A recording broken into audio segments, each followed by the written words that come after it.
Sobre el final del video anterior, al hablar de los temas, hablamos de conflictos. Esto es muy importante, porque en un texto narrativo, después vamos a ver que en los textos dramáticos o teatrales pasa lo mismo, es muy difícil que la cosa funcione si no hay un conflicto al que se enfrenten los personajes.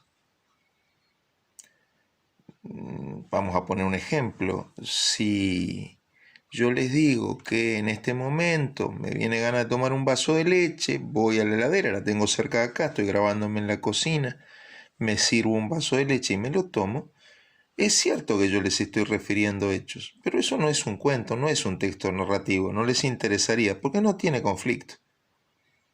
Otra cosa es si yo les contara que hay un terrible monstruo en la heladera y me tengo que pelear con él, etc. Esto es importante, yo tendría que tener un terrible monstruo en la heladera, eso me ayudaría a estar más delgadito, pero bueno, como no hay, sigo engordando.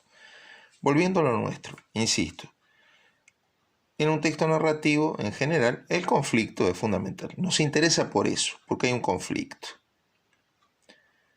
Por eso es que varios de los temas los mencionamos así, conflicto entre, ¿no? Conflicto entre pues, el hombre y su muerte, el hombre y el tiempo que tiene, que siempre es escaso, el hombre y la naturaleza. Cuando estamos ante un conflicto, el conflicto tiene tres momentos.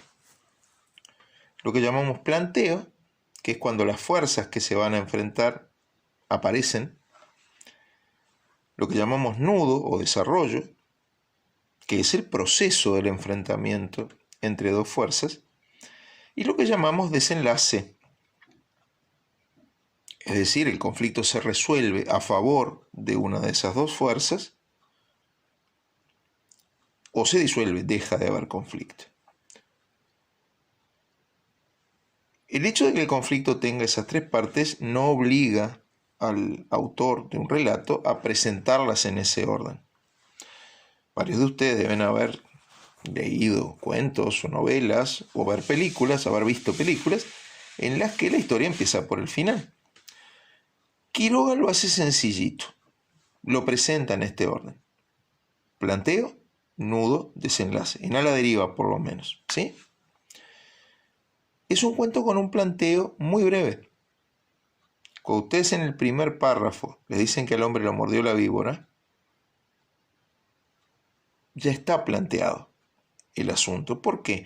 Porque aparecen las fuerzas que se van a enfrentar.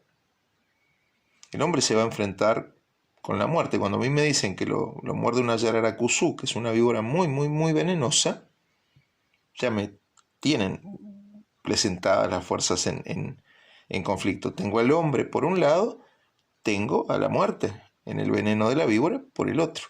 Lo mismo, como no hay yararacucú en 18 y Río Negro, yo en el hombre tengo al ser humano y en la yararacucú tengo representada la selva, la naturaleza, ¿sí? El hombre que se enfrenta con la naturaleza. Y cuando me dicen que es una yararacucú, bueno, no es una mordedura de un veneno sencillito. A este hombre le queda poco tiempo. Lucha, conflicto entre el hombre y el tiempo escaso de lo que le resta de vida. Así que tengo un cuento con un planteo muy breve. Y el desenlace es más breve aún, porque si ustedes se fijan, chiquilines, lleva una oración sola, cortita, y cesó de respirar. Entonces, una de las estructuras posibles de este cuento es un cuento con un planteo muy breve, un párrafo. Un nudo muy extenso en relación al breve tamaño del cuento, en el que ocurren muchas cosas. Porque este personaje hace mucho, se esfuerza mucho por no morirse. Y un desenlace brevísimo que nos sorprende. ¿Por qué? Porque al final del nudo, Quiroga hace lo que llamaremos una trampa narrativa. Nos hace creer que el personaje se va a salvar. Yo aclaro, la primera vez que lo leí, Quiroga me engañó. Yo, que quería que el personaje se salvara, estaba contento cuando Quiroga me mintió y me dolió muchísimo el hecho de que se muriera. Esto es lo que se llama final de efecto. ¿Sí? Podemos hacer otra estructura. Recuerden que nosotros habíamos dicho en uno de los trabajitos que hicimos que en este cuento aparece el tópico homo viator. El hombre es un viajero, la vida es un viaje. Y si ustedes se fijan, este personaje se desplaza, se mueve, recorre. Entonces nosotros podríamos también estructurar el cuento en función de en qué lugar del viaje estoy. Por ejemplo, el primer momento es en el sitio de la selva en que el hombre es mordido. El segundo momento es cuando recorre la picada, que son unos caminos que en la selva se abren cortando ramas con el machete. El tercer momento es en el rancho. El cuarto momento es el primer tramo que él hace en el río, por el Paraná. El quinto momento es en el repecho de lo de Alves, cuando él sube de panza, pobrecito, con la poca fuerza que tiene. El sexto momento es de nuevo en el río. Y el séptimo momento sigue siendo en el río, pero es cuando él agoniza y muere. ¿Se entiende? Es decir, lo puedo dividir, estructurar de dos maneras al relato. Planteo breve, nudo relativamente extenso con trampa narrativa, desenlace brevísimo y sorpresivo, lo que llamamos final de efecto.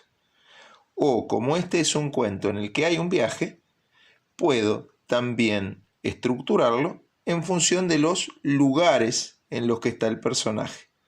En el sitio de la selva donde es mordido, por la picada hacia el rancho, en el rancho, el primer tramo por el río, en el repecho hacia lo de Alves, de nuevo en el río y muriendo en el río. Para este tramo, para este video, con esto ya está.